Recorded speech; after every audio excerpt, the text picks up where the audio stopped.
Representative Bacon. Thank you, Mr. Speaker.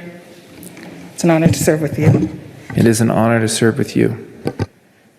I'm honored to stand here before all of you today in this house where we make laws, because I'm reminded of laws that impacted my family.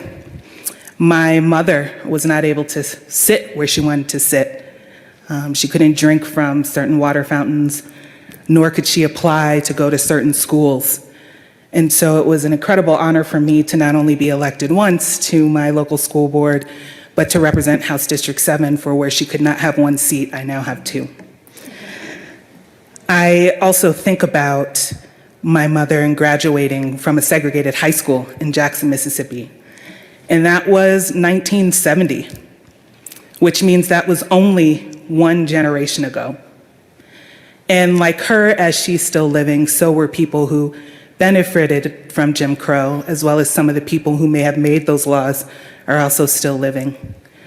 But as I stand in this House of Laws, I know what is possible for our community. For I, like many people from my mother's generation, am the first to be able to go to school with white children.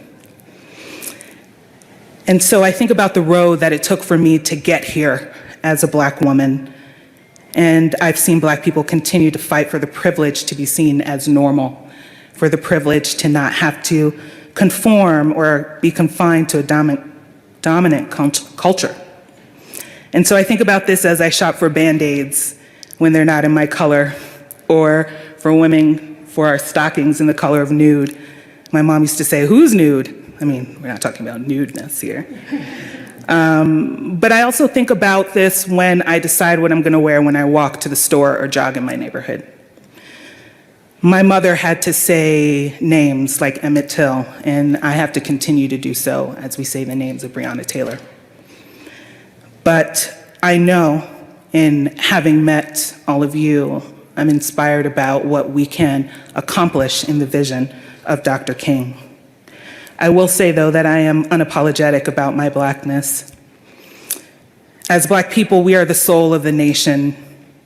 We are the litmus test of what it is that we as a nation will tolerate when it comes to the treatment of human beings, when it comes to the determination of the value of life.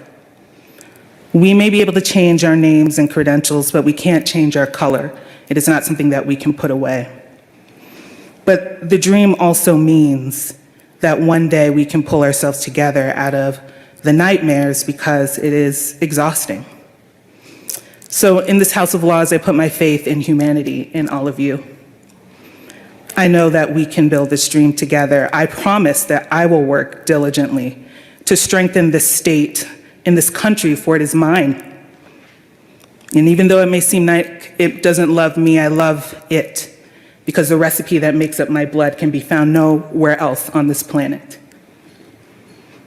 But I also know that, as I am evidence, as the granddaughter of a farmer, he didn't raise cows, he raised hogs and corn, and the granddaughter of a man who never slept in the bed until he joined the Army, where he retired as a general.